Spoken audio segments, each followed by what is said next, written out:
أعوذ بالله من الشيطان الرجيم. بسم الله الرحمن الرحيم.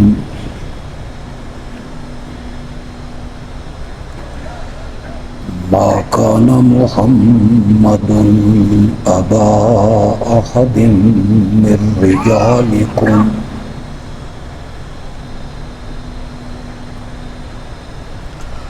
ولكن رسول الله وخاتم النبيين.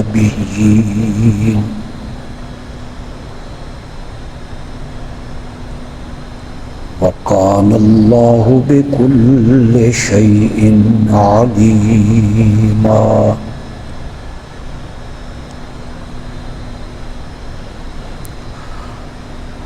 اللهم صل على محمد وعلى آل محمد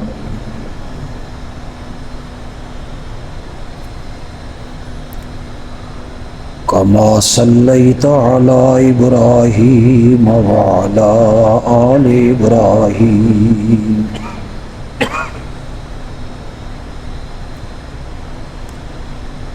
إنك حميد مجيد.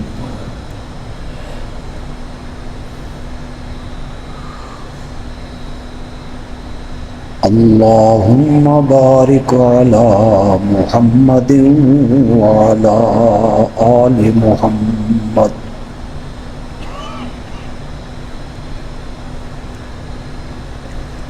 كما باركت على إبراهيم وعلى آل إبراهيم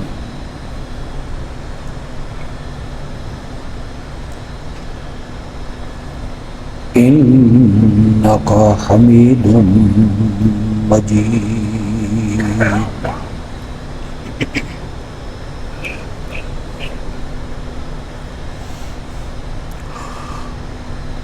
سورۃ احزاب کا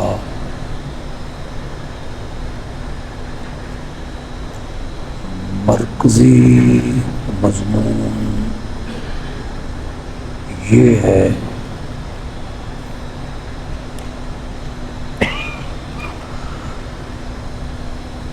کہ نبی اکرم صلی اللہ علیہ وسلم نے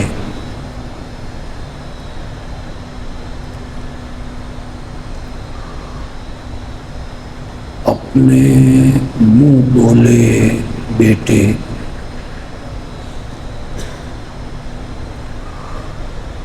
حضرت زید رضی اللہ تعالی عنہ کا نکاح اور شادی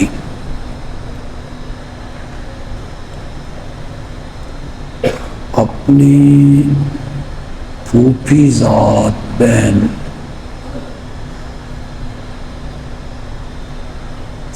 سیدہ زینب بنت جحش رضی اللہ تعالی عنہا سے کی.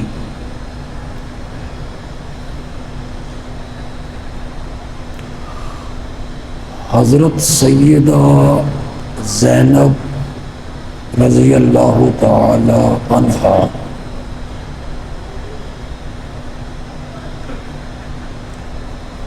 ہاشمی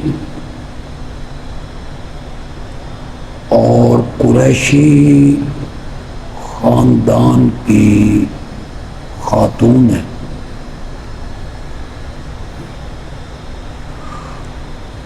مکے کے سردار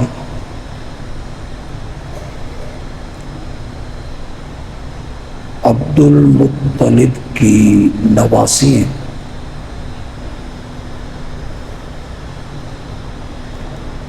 اور حضرت زید منڈیوں میں بکتے بکواتے مکے پہنچے.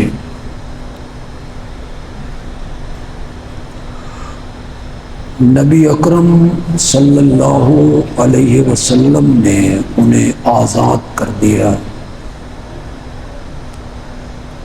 اور اپنا متبنہ بنا لیا۔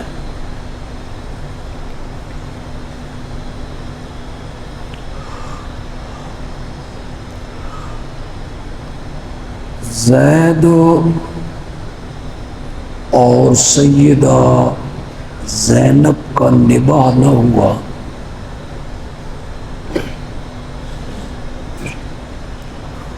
وہ جو ذہنی طور پہ ایک دوری تھی، سیدہ زینب کو اپنے نسب پہ فخر اور زید کا غلام ہونا،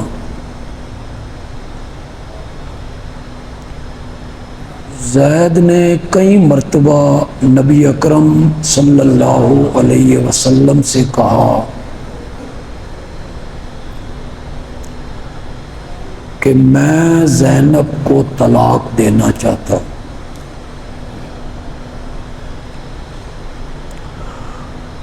آپ حضرت زید کو سمجھاتے، فرماتے کہ نہیں، نباہ کرو، زینب کو طلاق نہ دو۔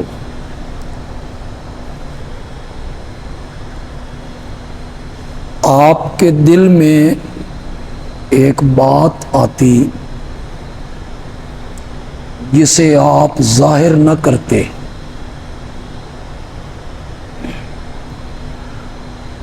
کہ سیدہ زینب پہلے پریشان ہے کہ میری شادی ایک آزاد کردہ غلام سے ہو گئی، اب اگر زید طلاق دے دے، زینب پہ تو یہ صدمہ پہاڑ بن کے ٹوٹے گا۔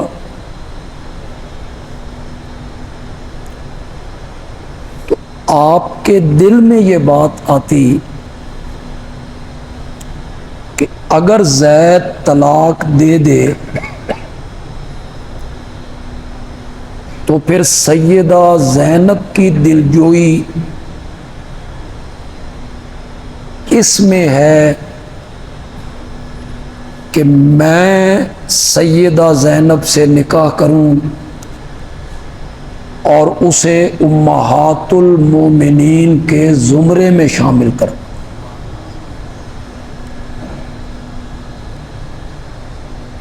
پھر آپ کے دل میں آتا کہ زید تو میرا منہ بولا بیٹا ہے، اور عرب میں منہ بولا بیٹا حقیقی بیٹوں کی طرح ہوتا، جس طرح نسبی بیٹے ہوتے ہیں، سلبی بیٹے ہوتے ہیں، باپ کی وراثت پاتے ہیں، تو وہ لوگ منہ بولے بیٹے کو بھی نسبی بیٹوں کی طرح سمجھتے۔ نسبی بیٹے کی جو بیوی ہے، جو سسر کے لیے بہو ہے، وہ سسر پہ ابدی حرام ہے، جس طرح بیٹی حرام ہے۔ زندگی کے کسی مرحلے پر بیٹی سے نکاح ہو سکتا ہے؟ نہیں ہو سکتا۔ اسی طرح بہو سے بھی سسر کسی مرحلے میں نکاح نہیں کر سکتا۔ بیٹا مر جائے تو، بیٹا طلاق دے دے تو سسر اس کو اپنے نکاح میں نہیں لا سکتا۔ کفار عرب منہ بولے بیٹے کی بیوی کو بھی حقیقی بہو سمجھتے تھے، جس طرح سکے بیٹے کی بیوی بہو ہوتی۔ اور وہ منہ بولے بیٹے کی بیوی کے ساتھ اپنی اسے بہو سمجھتے، بیٹا مر جائے طلاق دے دے تو وہ اس کے ساتھ نکاح نہیں کر. یہ ایک رسم بد تھی، اس کو میں نے کیا نام دیا؟ رسم بری رسم تھی. ایک آپ کے دل میں یہ بات آتی کہ اگر میں زینب سے نکاح کروں تو اس کی دلجوئی اس میں ہے، لیکن زید میرا منہ بولا بیٹا ہے، سیدہ زینب اس کی بیوی ہے، اگر میں نے نکاح کر لیا تو طوفان بدتمیزی اٹھے گا. یہودی کیا، منافق کیا، اپنے کیا، پرائے کیا، لوگ باتیں کریں گے، جو جس کے منہ میں آئے گا وہ بکتا چلا جائے گا. دیکھو جی بہو سے شادی کر لی، نو نال شادی کر لی، تو شاید کچھ اپنے لوگوں کے دلوں میں بھی آئے کہ عورتوں کی کوئی کمی تھی. زینب سے نکاح نہ کرتے تو کیا ہوتا؟ شاید اپنے لوگ بھی اس پروپیگنڈے سے متاثر ہوں. ایک یہ بھی خطرہ تھا. یہ بات آپ اپنے دل میں کیا کرتے تھے؟ چھپاتے تھے. اللہ نے فرمایا جس بات کو اپنے دل میں آپ چھپا رہے ہیں نا میرے پیغمبر، میں اس کو ظاہر کرنے والا ہوں. اور آگے اللہ نے وہ جو ظاہر کیا اس کو آگے اللہ نے بیان بھی کر دی. زوجناکہا، ہم نے زینب سے آپ کا نکاح کر دیا ہے.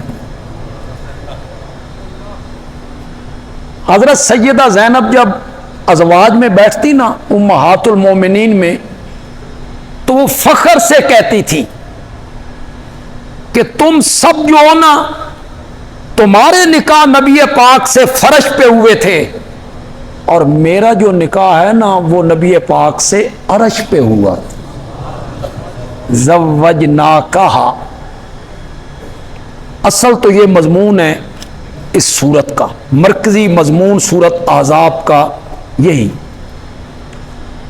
کہ کسی کو بیٹا کہہ دینے سے وہ بیٹا نہیں بنتا. بیوی کو ماں کہہ دینے سے وہ ماں بن جاتی ہے. بیوی کو ماں کہنے سے وہ ماں نہیں بنتی، اور کسی کو بیٹا کہنے سے وہ حقیقی بیٹا نہیں بنتا. یہ اللہ نے دو باتیں بطور مثال بیان کی. اصل تیسری چیز کو رد کرنا تھا. طالب علم تو جلدی سمجھیں گے، آپ کو سمجھ آ جائے تو آپ بھی سبحان اللہ کہیں مجھے سمجھ آ جائے گی کہ آپ کو سمجھ آ گئی. یہ دو باتیں بیان کر کے نا اللہ تیسری بات عقیدے والی بیان کرنا چاہتے تھے. بیوی کو ماں کہنے سے وہ ماں نہیں بن جاتی، کسی کو بیٹا کہنے سے وہ بیٹا نہیں بنتا، اور کسی کو سفارشی کہنے سے کوئی سفارشی. یہ جو تم کہتے ہو ہؤلاء شفعاؤنا عند اللہ، یہ اللہ کے ہاں ہمارے کیا ہیں؟ سفارش. لیقربونا الی اللہ زلفیٰ، ہم ان کی پوجا پاٹ اس لیے کرتے ہیں، ان کی نظریں، نیازیں، سجدے اس لیے کرتے ہیں، یہ ہمیں اللہ کے کیا کر دیتے ہیں؟ یہ ہمیں اللہ کے قریب کر دیتے ہیں. تو یہ جو تمہارے ذہن میں ہے نا کہ فلاں سفارشی اور فلاں سفارشی اور فلاں سفارشی ہے، تمہارے کہنے سے کوئی سفارشی نہیں بن. تو آیت نمبر 36 میں، یہ پچھلے صفحے پہ آپ آئیں تھوڑی سی ان آیتوں کو بھی لے لیں. آیت نمبر 36 میں اللہ نے کیا کہا؟ ما کان لمؤمن ولا مؤمنۃ اذا قضى اللہ ورسولہ امرا، کسی مومن کو لائق نہیں اور کسی ایمان والی عورت کو بھی لائق نہیں کہ جب اللہ اور اللہ کا رسول کسی کام کا فیصلہ کرے، کوئی حکم دے، اللہ حکم دے اور اللہ کا رسول حکم دے، ان یکون لہم الخیرہ من امرہم، تو اللہ کے حکم کے بعد اس مومن کے پاس کوئی اختیار باقی نہیں کہ مانوں یا نہ مانوں، نہیں، جو اللہ اور اللہ کا رسول کا حکم ہے اسے ماننا ہی ماننا ہے۔ عام مفسرین کہتے ہیں، بلکہ اکثر مفسرین کہتے ہیں کہ جب آپ نے حضرت زینب کی طرف پیغام بھیجا نا زید کا، تو حضرت زینب نے اور ان کے بھائی نے انکار کر دی کہ ہمیں یہ رشتہ منظور ہو نہیں۔ اس پر یہ آیت اتری، اللہ نے فرمایا کسی ایمان والے بندے کو اور کسی ایمان والی عورت کو یہ لائق نہیں ہے کہ اللہ اور اللہ کا رسول کوئی حکم دے اور پھر اس کے بعد کوئی اختیار باقی رہے۔ یہ آیت جب اتری نا، حضرت زینب نے کہا میں راضی ہوں، میں اس نکاح پر راضی ہوں۔ ایک یہ مفہوم بھی ہو سکتا ہے، یہ تم نے کہا نا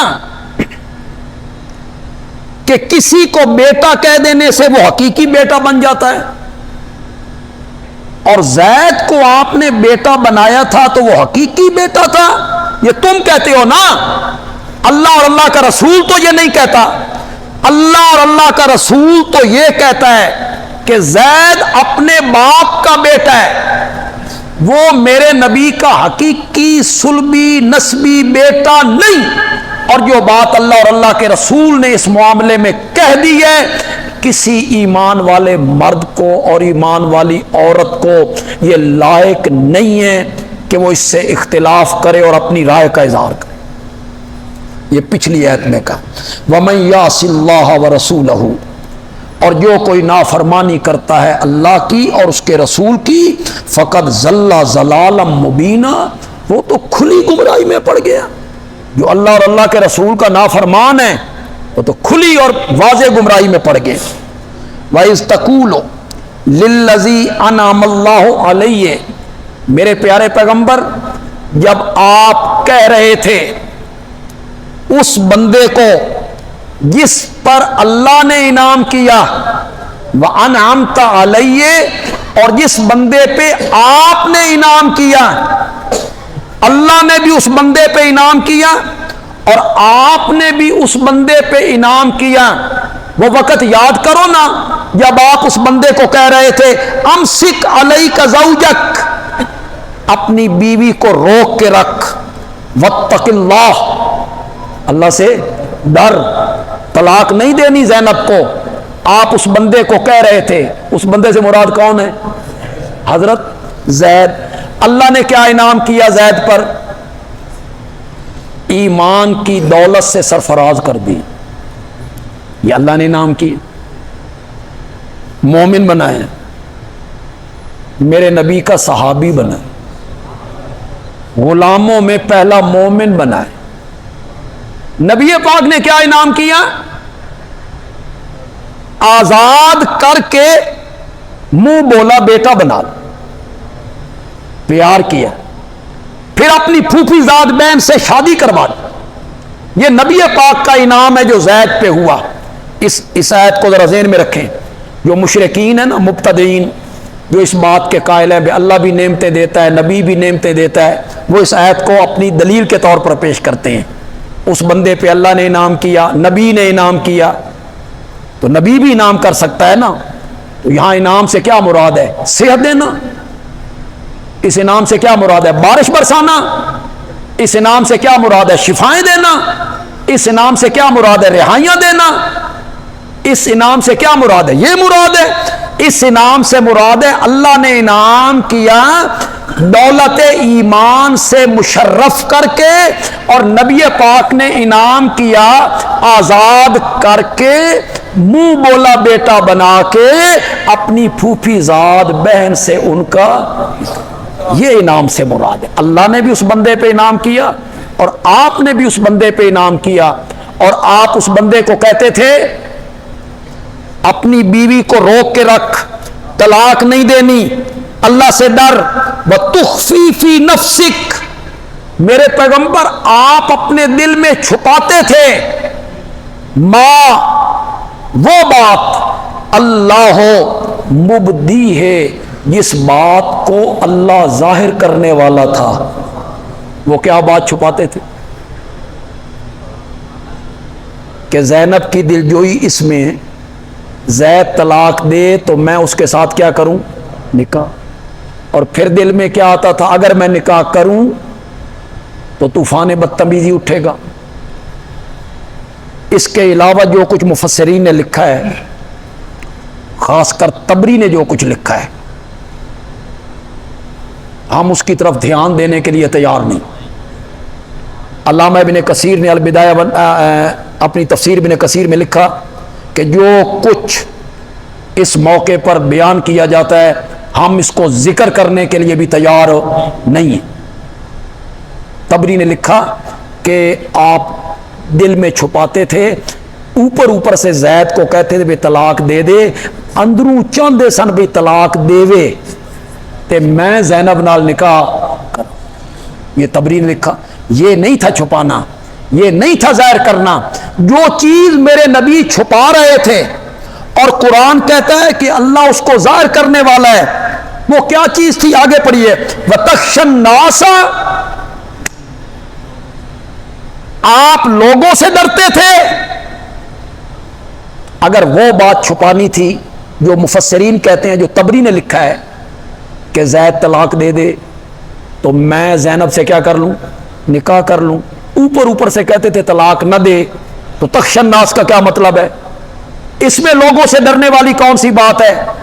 ڈرنے والی لوگوں سے بات یہ تھی کہ پروپیگنڈا ہوگا کہ اپنی بہو سے شادی کر لیے. وَتَخْشَى النَّاسَ وَاللَّهُ أَحَقُّ أَن تَخْشَوْا، میرے پیغمبر اللہ زیادہ لائق ہے کہ آپ اس سے ڈریں. لوگوں کے پروپیگنڈے سے ڈرنے کی ضرورت نہیں ہے. فَلَمَّا قَضَى زَيْدٌ مِّنْهَا وَطَرًا، پھر زید نے جب اپنی حاجت پوری کر لی، وطرن سے یہاں کیا مراد ہے؟ طلاق دے دی. زید نے آخر کار زینب کو کیا دے دی؟ طلاق دے دی. فلما قضا زید منہا وطرن زوجناکہا، تو ہم نے آپ کا نکاح زینب سے کر دیا. یہ بات میرے نبی چھپا رہے تھے جس کو اللہ خود ظاہر کر رہا ہے. 1,00,000 سے زائد صحابہ ہوئے جی، 1,00,000 سے. ان میں بڑے درجوں والے صاحب، عشرہ مبشرہ ہیں جنہیں نام لے کر میرے نبی نے جنت کی بشارت. ان میں اصحاب بدر ہیں جن کے متعلق اللہ نے کہا اے ملو ما شئتم قد غفرت لکم، جو دل میں آئے کرو میں نے تمہیں معاف کر دی. وبدلت سیئاتکم حسنات، اور میں نے تمہارے گناہوں کو بھی نیکیوں میں تبدیل کر. ان میں پھر 1400 ہیں جنہوں نے درخت کے نیچے بیٹھ کر میرے نبی کے ہاتھ پر کیا کی تھی؟ بیعت کی. اصحاب رضوان، مزہ نہیں آ گیا؟ جس درخت کے نیچے بیٹھے، شجرۃ الرضوان، جو صحابہ تھے ان کا نام کیا پڑ گیا؟ اصحاب رضوان. اور اس بیعت کا نام کیا پڑ گیا؟ بیعت.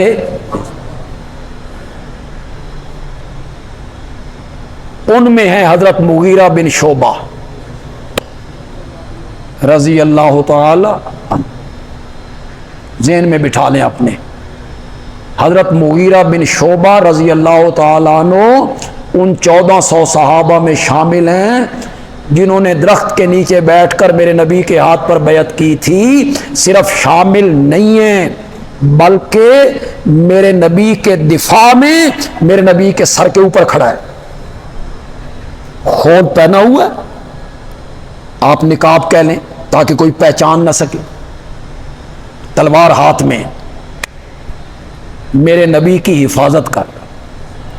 نام کیا ہے؟ زور سے بولو، زور سے بولو۔ مغیرہ بن شعبہ،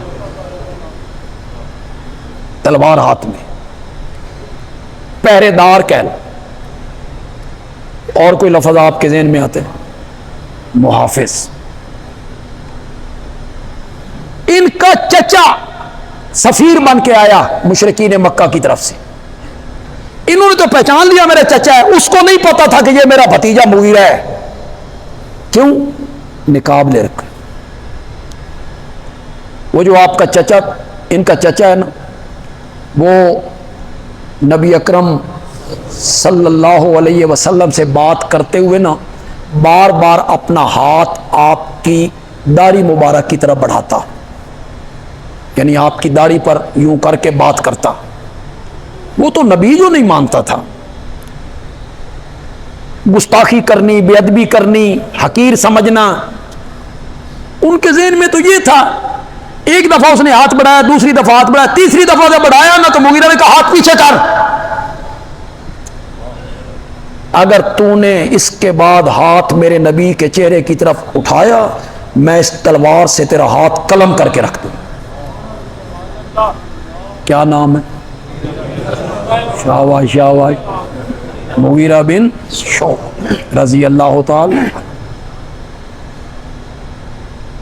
میرے آقا کو جن صحابہ نے قبر منور میں اتارا تھا ان میں ایک صحابی مغیرہ بن شعبہ۔ کیا نصیب ہے،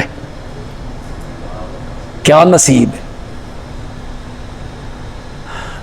جب لٹا چکے صحابہ باہر نکلے تو انہوں نے جان بوجھ کے اپنی انگوٹھی قبر مبارک میں پھینک دی۔ حضرت علی رضی اللہ تعالیٰ عنہ سے کہا میری انگوٹھی گر گئی، انہوں نے کہا اٹھا لیں، ابھی تو مٹی نہیں ڈالی گئی۔ یہ قبر منور میں اترے۔ ایک روایت میں کہ پاؤں مبارک کی طرف سے وہ ایک پتھر انہوں نے اٹھایا، اور ایک روایت میں کہ سر مبارک کی طرف سے پتھر اٹھایا اور نبی پاک کے ماتھے کو بوسہ دیا۔ پھر وہ پتھر رکھا، صحابہ سے کہا مٹی ڈالو، خود یہ قبر منور میں رہے۔ جب مٹی ان کے گھٹنوں تک پہنچی تو یہ باہر نکلے اور یہ فخر سے کہتے تھے کہ نبی اکرم صلی اللہ علیہ وسلم سے اس دنیا میں سب سے آخر میں جدا ہونے والا میں ہوں۔ نام کیا ہے؟ شاباش شاباش۔ کن صحابہ میں شامل ہے؟ 1400 جن کے متعلق قرآن نے کیا کہا؟ لقد رضی اللہ عن المؤمنین اذ یبایعونک تحت الشجرہ۔ جن لوگوں نے، جن مومنوں نے، جن لوگوں نے نہیں، جن مومنوں نے درخت کے نیچے بیٹھ کر آپ کے ہاتھ پر بیعت کی تھی نا، مجھے اپنی ذات کی قسم ہے میں ان سے راضی ہو گیا۔ ہو سکتا ہے کوئی بندہ کہے کہ ان میں کچھ غلط بھی تھے، اللہ نے آگے کہا فَعَالِمَ مَا فِي قُلُوبِهِمْ، جو کچھ ان کے دلوں میں تھا نا میں نے سب کچھ معلوم کر کے رضا کی سند دی۔ نام کیا ہے؟ اب ذرا مرزا جہلمی کی ایک تقریر سننا، کس طرح مغیرہ بن شعبہ کا نام لیتا ہے۔ جو آپ متاثر ہو نا اس سے، تمہیں صحابہ کا کوئی خیال نہیں ہے تمہیں؟ کہتا ہے میں اس زمانے میں ہوتا نا، اس زمانے میں مرزا میں ہوتا نا تو میں مغیرہ بن شعبہ کے مقابلے میں تلوار اٹھا لیتا۔ انا للہ شکر کر تو اس ویلے نہیں سن، تو ہوتا تو شاید عبداللہ ابن ابی کے ٹولے میں ہوتا، تو ہوتا تو ہو سکتا ہے مشرکین مکہ کے ٹولے میں ہوتا، تو ہوتا تو ہو سکتا ہے کعب ابن اشرف کے ٹولے میں ہوتا، یہودیوں کے ٹولے میں ہوتا. اس مغیرہ بن شعبہ کے متعلق یہ لفظ کہتا ہے میں اس وقت ہوتا تو میں ان کے خلاف تلوار اٹھا لیتا جن کو رب نے اپنی رضا کی کیا دی ہیں سندیں. کسی صحابی کا قرآن میں نام نہیں ہے جی, نہ حضرت ابوبکر کا, نہ حضرت عمر کا, نہ حضرت عثمان کا, نہ حضرت علی کا, نہ حضرت حسن کا, نہ حضرت حسین کا, نہ طلحہ و زبیر کا. کسی صحابی کا نام قرآن میں نہیں ہے جی. صرف ایک صحابی ہے جس کا نام قرآن میں ہے, اور وہ کون ہے؟ فلما قضا زید منہا وطرا. اللہ نے زید کا نام قرآن میں رکھ دیا. کیوں؟ اگلی آیت ہم پڑھیں گے نا. اللہ نے کہا آج کے بعد کوئی بندہ نہ کہے زید ابن محمد. اللہ نے منع کیا کوئی بندہ نہ کہے زید ابن محمد, سب کہو زید ابن حارثہ. زید حارثہ کا بیٹا ہے, محمد کا بیٹا نہیں ہے صلی اللہ علیہ وسلم. کوئی بندہ زید ابن محمد نہ کہے. حضرت زید کو تھوڑی سی ذہنی قلبی تکلیف ہوئی, نبی کا نام ساتھ جڑا ہوا تھا. ایک منٹ کے لیے آپ تصور تو کریں یار, زید ابن محمد کتنی عظمت کی بات تھی. تو حضرت زید کو تھوڑی سی پریشانی تو ہوئی نا کہ نبی پاک کا نام میرے نام سے کٹ گیا. اللہ نے فرمایا پریشان نہ ہو, اپنے نبی کا نام تیرے نام سے جدا کر رہا ہوں اور تیرا نام اپنے قرآن میں درج کر رہا ہوں. قیامت تک جب پڑھا جاتا رہے گا نا تو تیرا نام بھی پڑھا جاتا رہے. فلما قضا زید منہا وطرن زوجناکہا, تو ہم نے زینب سے آپ کا کیا کر دیا نکاح.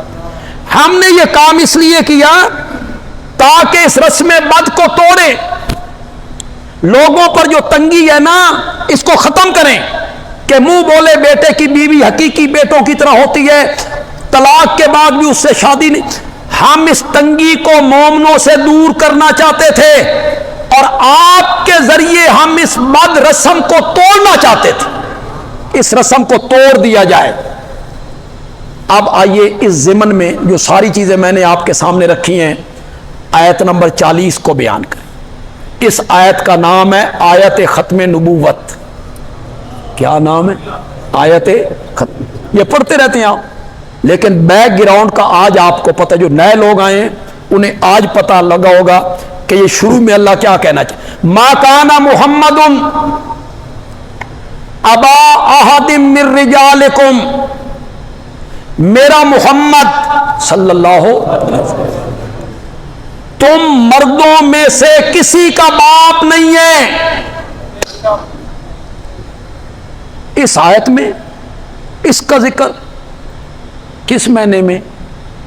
تم کہتے ہو کہ زید آپ کا بیٹا ہے, زینب آپ کی بہو ہے, انہوں نے اپنی بہو سے شادی کر لی. میرا نبی تم مردوں میں سے کسی کا باپ نہیں ہے. 3 بیٹے ہوئے ہیں آپ کے, 2 مکے میں, 1 مدینہ. تینوں بیٹے اللہ نے بچپن میں فوت کر, کوئی بچہ بھی بالغ نہیں, رجل نہیں, اس عمر کو نہیں پہنچا, سب بچپن میں فوت ہو. میرا نبی تم مردوں میں سے کسی کا باپ ہو. میں 2 مفہوم بیان کروں گا. ایک مفہوم بیان کروں گا عام مفسرین کا, یہ عام مفسرین کرتے ہیں, بڑا دلچسپ ہے, بڑا خوبصورت ہے. پھر ایک مفہوم بیان کروں گا جو ہماری جماعت کے شیخ مولانا حسین علی نے بیان.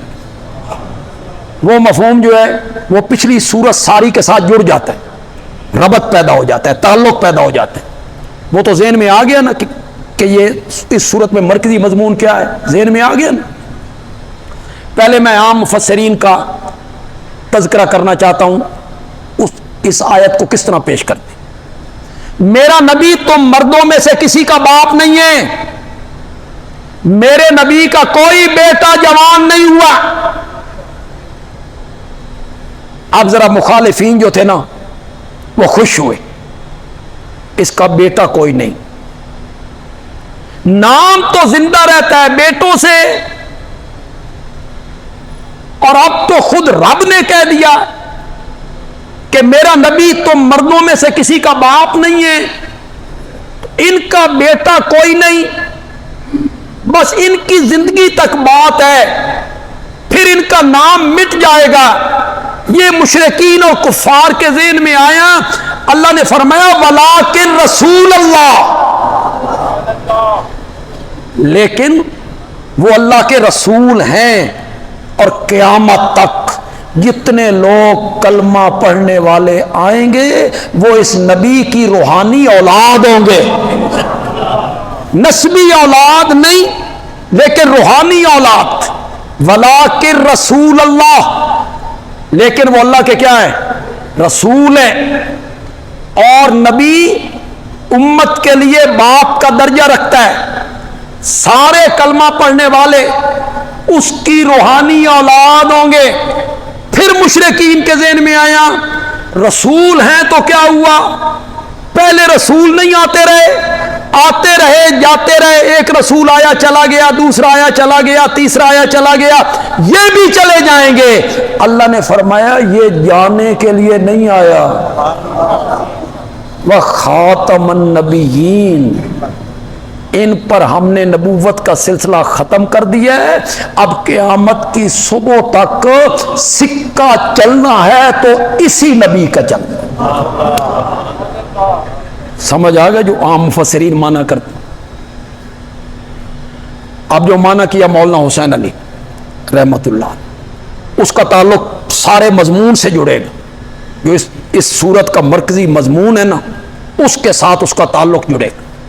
میرا نبی تو مردوں میں سے کسی کا باپ نہیں ہے، یہ کیا رسم بد تم نے شروع کی ہے کہ منہ بولا بیٹا حقیقی بیٹا ہو جاتا ہے، وراثت میں حصے دار بن جاتا ہے، یہ بری رسم تم نے کیوں شروع کی ہے؟ اس بری رسم کو میرے نبی نے توڑنا ہے۔ وَلَٰكِن رسول اللہ، میرا محمد اللہ کا رسول ہے، اور رسمیں توڑنا رسولوں کا کام ہوتا ہے۔ اس رسم کو توڑنا تھا اور ہم توڑوا رہے ہیں اپنے نبی کے ذریعے۔ وَلَٰكِن رسول اللہ، مولا بعد میں کوئی آئے گا تو اس سے توڑوا لینا، کام تو بڑا مشکل ہے، طوفان بدتمیزی اٹھے گا۔ اللہ نے فرمایا وَخَاتَمَ النَّبِيِّينَ، اس تو پیچھے ہے بھی کوئی نہیں، ان پر نبوت کا سلسلہ ہم نے کیا کر دیا ہے؟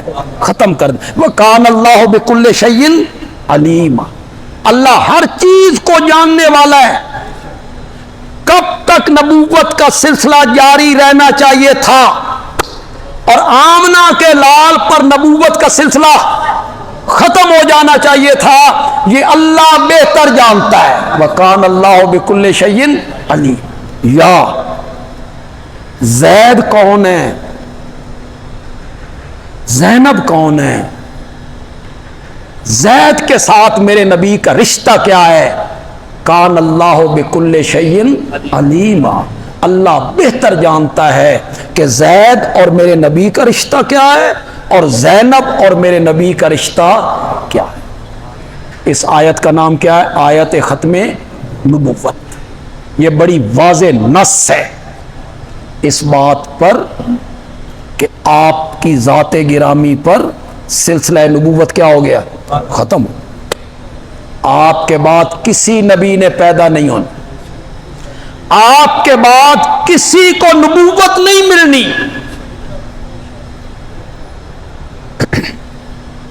یہ بڑی واضح آیت ہے۔ آپ سوچ رہے ہوں گے کیا مرزائیوں نے یہ آیت نہیں پڑھی؟ کیا مرزا قادیانی نے یہ آیت نہیں پڑھی تھی؟ یا آج کے جو مرزائی ہیں، مربی ہیں، انہوں نے یہ آیت نہیں پڑھی؟ پھر انہوں نے مرزے کو نبی کیوں مان لیا؟ یہ آپ کے ذہن میں آ رہا ہوگا۔ اتنی واضح آیت کے بعد اصل میں مرزے نے دھوکہ دیا خاتم کے لفظ سے. اس نے کہا خاتم کا معنی مہر ہوتا ہے. کیا ہوتا ہے؟ مہر. اور واقعی مہر ہوتا ہے، اس میں کوئی شک نہیں. پہلے پارے میں ایک آیت ہے آپ پڑھتے رہتے ہیں ختم اللہ علی قلوب. کیا میں نے اللہ نے ان کے دلوں پہ کیا لگا دی؟ مرزا کہتا ہے حقیقت الوحی میں کیا. حقیقت الوحی اس کی ایک کتاب ہے، اس میں مرزے نے کہا کہ خاتم النبیین کا معنی ہے نبیوں کی مہر. کیا میں نے؟ نبیوں کی مہر. اللہ نے آمنہ کے لال کو یہ عظمت عطا کی، یہ عزت بخشی، یہ شرف بخشا کہ نبیوں والی مہر آپ کے ہاتھ میں دے دی کہ آج کے بعد وہی نبی بنے گا جس پر آپ مہر لگائیں گے. چنانچہ آپ نے مجھ پر مہر لگائی، اس لیے میں کیا ہوں؟ نبی. اور کچھ سمجھے بھی ہو کہ کوئی نہیں سمجھے. میں تو آپ کو بڑی بات سمجھانے لگا ہوں یار. لوگ تو ختم نبوت میں تقریر کرتے ہیں تے گھسیٹی دا پتر سی گالیاں نکالتے ہیں. میں آپ کو بات سمجھانے لگا ہوں. مرزائیوں تک میری بات پہنچے، میری تقریر یہ پہنچے مرزائیوں تک تو وہ میری اس بات کو غور سے سنیں. ہم ان کے خیر خواہ ہیں. ہم دلی طور پر چاہتے ہیں اللہ انہیں جہنم سے آزاد کرے، اللہ انہیں ایمان کی توفیق دے دے. ہمیں کوئی اللہ نے نہیں بتایا بھی ان کے دلوں پہ مہر لگ گئی، نہیں. ہمارا کام ہے سمجھانا، ہمدردی کے جذبے سے سمجھانا. اللہ کرے صحیح بات ان کی سمجھ میں. یہ مرزے نے مینا کی نبیوں کی مہر. اللہ نے آپ کو شرف بخشا، عزت بخشی کہ مہر نبیوں والی آپ کے ہاتھ میں دے دی. جس پر آپ مہر لگائیں گے وہ کیا بن جائے گا؟ نبی بن جائے. چنانچہ آپ نے وہ مہر مجھ پہ لگائی اور میں کیا بن گیا ہوں؟ نبی. اب آگے سارے مرزائیوں کو یہی دھوکہ لگائے. مرزے کی اسی چیز کو پڑھا، خاتم النبیین کا یہی معنی پڑھا. یہ آج جو پورے ملک میں ایک شور ہے، سپریم کورٹ نے جو فیصلہ کیا وہ قرآن کا ترجمہ اور تفسیر، وہ تحریف ہے. اسی طرح کے معنی کیے گئے ہیں اس میں. حیات عیسیٰ کے معاملے میں، اس آیت کے معاملے میں اس طرح کے معنی کیے گئے ہیں اور اسے تقسیم کیا گیا ہے کہ سپریم کورٹ کہتی ہے کہ کوئی عرج نہیں ہے، ناشر نہیں ہے، یہ مصنف نہیں ہے، یہ مفسر نہیں ہے، اس نے کتاب لکھی نہیں ہے، صرف تقسیم کی ہے اور اپنوں میں تقسیم کی ہے. نہ ناشر ہو، نہ مصنف ہو، نہ مفسر ہو. ایک تحریف، قرآن میں تحریف، مانوی تحریف، اور اسے بندہ تقسیم کرے. ہو بھی قادیانی جسے پارلیمنٹ نے غیر مسلموں اقلیت قرار دیا. کئی لوگوں کو دھوکہ لگا. مجیب الرحمان شامی جیسا آدمی کتنا سمجھدار، دانا، سنجیدہ اور فہمیدہ اور جہاں دیدہ بندہ ہے، صاحب علم ہے، قلم کار ہے، صحافی ہے، دینی علوم سے بھی واقف ہے. انہوں نے ایک چینل پہ کہا کہ جس طرح ہندو ہیں، سکھ ہیں، عیسائی ہیں، انہیں جو آزادی ہمارے ملک میں ہے تو مرزائی بھی اسی طرح ہیں، غیر مسلم ہیں، انہیں بھی حقوق ملنے چاہیے. انہوں نے ایک چینل پہ یہ کہا. انہیں یہ سمجھ نہیں آئی ہندو اپنے آپ کو مسلم نہیں کہتے، سکھ اپنے آپ کو مسلموں نہیں کہتے، عیسائی اپنے آپ کو مسلم نہیں کہتے، یہ اپنے آپ کو کیا کہتے ہیں؟ مسلم. مجیب الرحمان شامی صاحب کو چاہیے کہ وہ انہیں سمجھائیں، وہ مرزائیوں کو سمجھائیں کہ تم فیصلہ پارلیمنٹ کا قبول کرو کہ تم مسلمان نہیں ہو. قبول کرو اس فیصلے کو. اس کے بعد اقلیت کے جتنے حقوق ہیں وہ مرزائیوں کو ملنے چاہیے، لیکن وہ تسلیم کریں کہ ہم مسلمان نہیں ہیں، ہمارا اسلام سے کوئی تعلق نہیں ہے۔ جب وہ اس فیصلے کو تسلیم نہیں کرتے تو آپ انہیں حقوق دینے کے لیے کیوں زور دے رہی ہیں؟ مرزائیوں تک میری یہ بات پہنچ رہی ہے۔ مرزائیوں سے میرا سوال ہے، مرزائی میرے سوال پر غور کریں۔ نوجوان جو مرزائی ہیں، پڑھے لکھے جو مرزائی ہیں، ان میں بیرسٹر بھی ہیں، ان میں پروفیسر بھی ہیں، ان میں وکیل بھی ہیں، ان میں تاجر بھی ہیں، ان میں انجینئر بھی ہیں۔ خدا کے لیے میری اس بات پر غور کریں، مجھے مطمئن کریں، مجھے مطمئن کریں، جس طرح بھی مجھے آپ جواب دینا چاہتے ہیں میری اس بات کا جواب دیں۔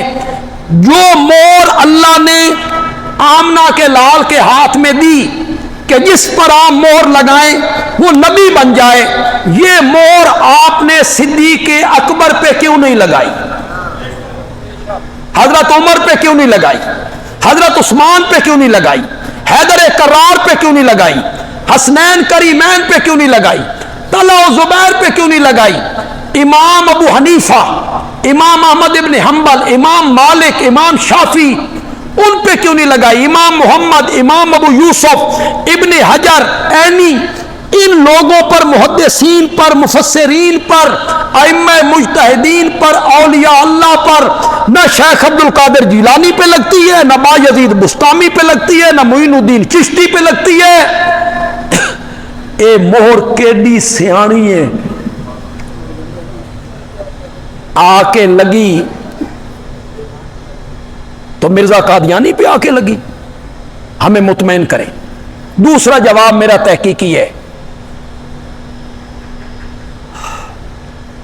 نبیوں کی مہر نہیں، نبیوں پر مہر۔ خاتم النبیین کا کیا معنی؟ جس چیز کے ساتھ کسی چیز خاتم، جس کے ذریعے کسی چیز کو ختم کر دیا جائے، جس کے ذریعے کسی چیز کو ختم کر دیا جائے، خاتم کا معنی ہے نبیوں پر مہر۔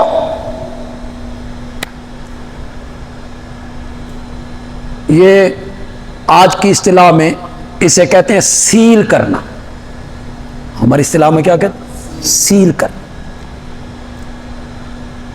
ڈاکخانے میں لفافے، خط، پہلے زمانے میں رواج ہوتا تھا، اب تو رواج ختم ہو گیا، خطوں کا رواج ہوتا تھا۔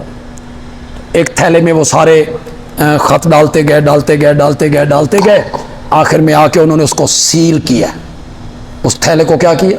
سیل کیا۔ اس کا کیا مطلب ہوتا؟ وہ جو آخر میں آ کے مہر لگائی، اس کا کیا معنی ہے؟ اب باہر کا کوئی لفافہ اندر نہیں جا سکتا، اور اندر والا کوئی لفافہ باہر نہیں آ سکتا، نہیں آ سکتا۔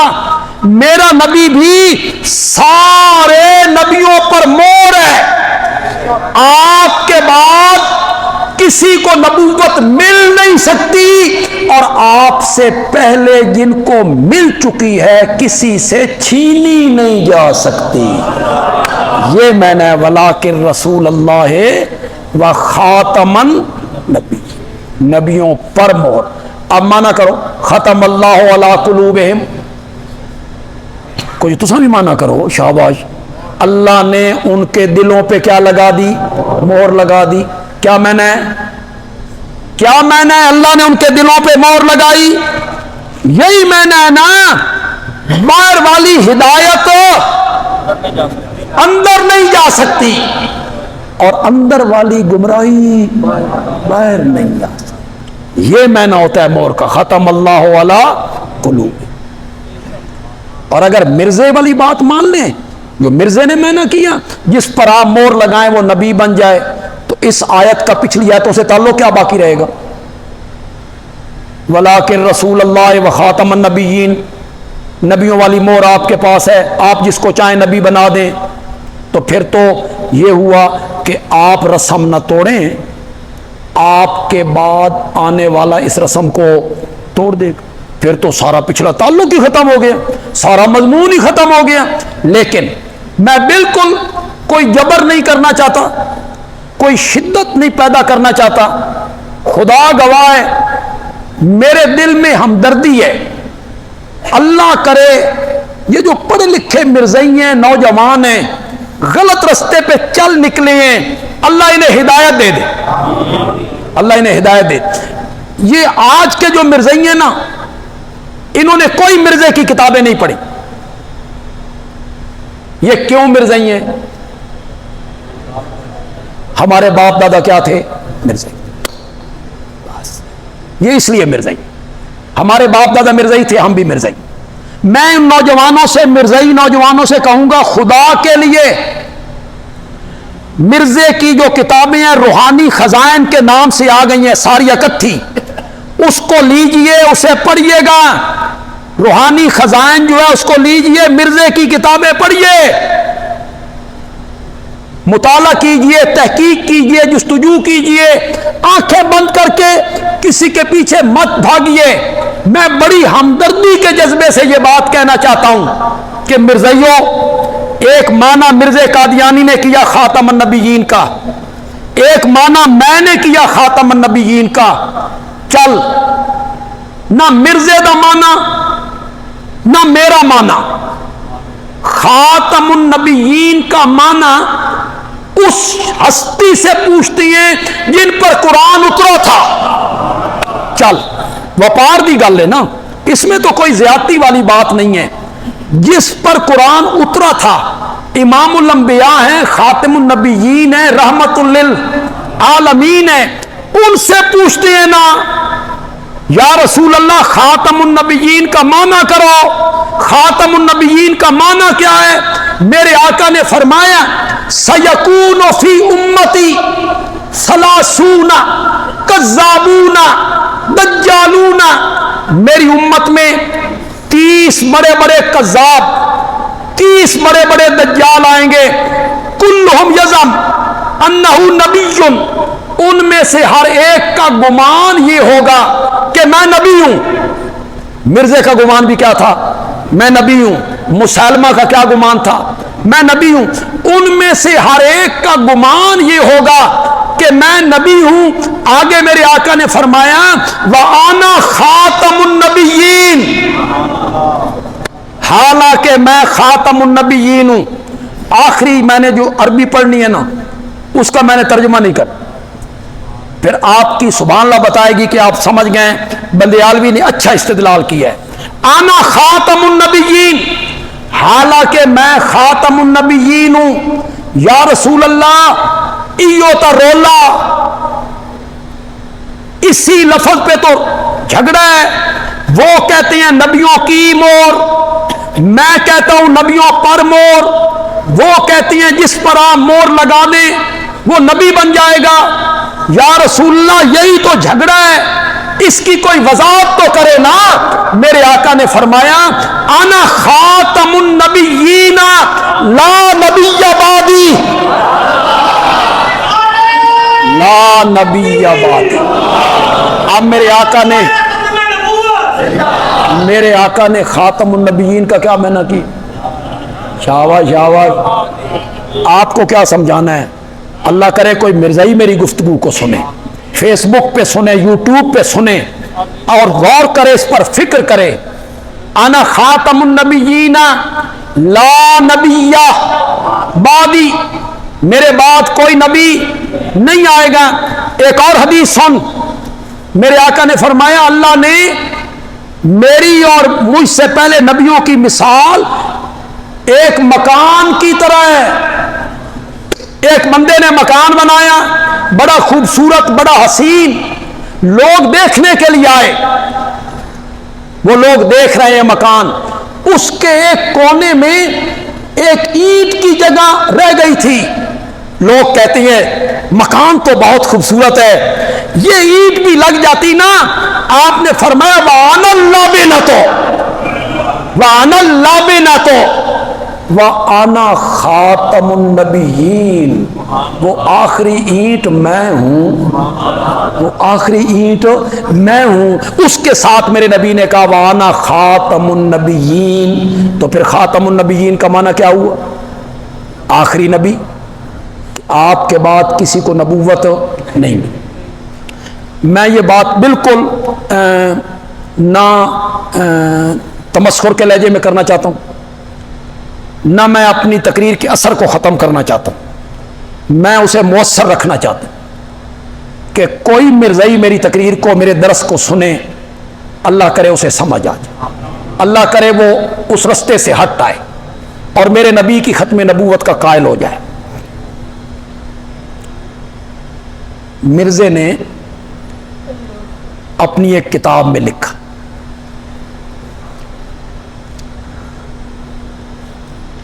کہ میں جب پیدا ہوا تو میرے ساتھ میری ایک جڑواں بہن بھی پیدا ہوئی۔ حوالے کا میں ذمہ دار ہوں، کوئی مرزائی مجھے چیلنج کرنا چاہتا ہے فیس بک کے ذریعے کر لے، حوالے کا میں ذمہ دار۔ جب میں پیدا ہوا، مرزا کہتا ہے، تو میرے ساتھ میری ایک جڑواں بہن بھی پیدا ہوئی، اس کا نام تھا جنت بی بی۔ کیا نام تھا؟ جنت۔ وہ مجھ سے پہلے پیدا ہوئی، وہ مجھ سے پہلے پیدا، میں اس کے بعد پیدا ہوں، میرے بعد کوئی اولاد نہیں ہوئی، میرے بعد میں سب سے آخری اولاد تھا، میرے بعد میرے ماں باپ کے ہاں کوئی اولاد نہیں ہوئی۔ وہاں مرزا لکھتا ہے کہ پہلے میری بہن پیدا ہوئی، اس کے بعد میں پیدا ہوا، اور میں اپنے ماں باپ کے لیے خاتم الاولاد بن کے آیا۔ کیا ہوا؟ میں اپنے ماں باپ کے لیے خاتم الاولاد بن کے آیا۔ کرو مرزا والا مانا، کرو نبیوں کی مہر، یہاں مانا کرو اولاد کی مہر۔ میں اولاد دی مہر لے کے آیا، بھئی جس تے میں مہر لانی ہے اس جمدہ جانا، یہی میں نے خاتم الاولاد کا، یہی میں نے جو مرزے نے وہاں کہا میں اپنے ماں باپ کے لیے خاتم الاولاد بن کے آیا، وہاں میں نہ یہ تھا۔ اللہ اکبر۔ آصف صاحب آپ ذرا غور کریں، طالب علم بھی غور کریں گے، شاید عوام کو اس بات کی شاید سمجھ نہ آئے، لیکن پڑھے لکھے لوگ ضرور سمجھ جائیں گے جو تقریریں سنتے رہتے ہیں۔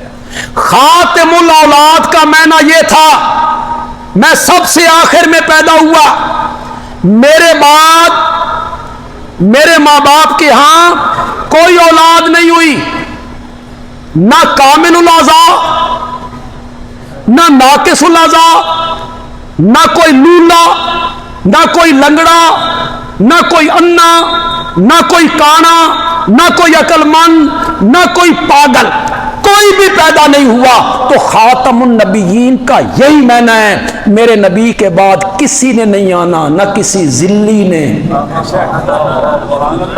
نہ کسی بروزی نے، نہ کسی مجازی نے، نہ کسی تشریح نے، نہ کسی غیر تشریح نے، میں ہر قسم کا نبوت کا دروازہ بند کر کے آیا ہوں۔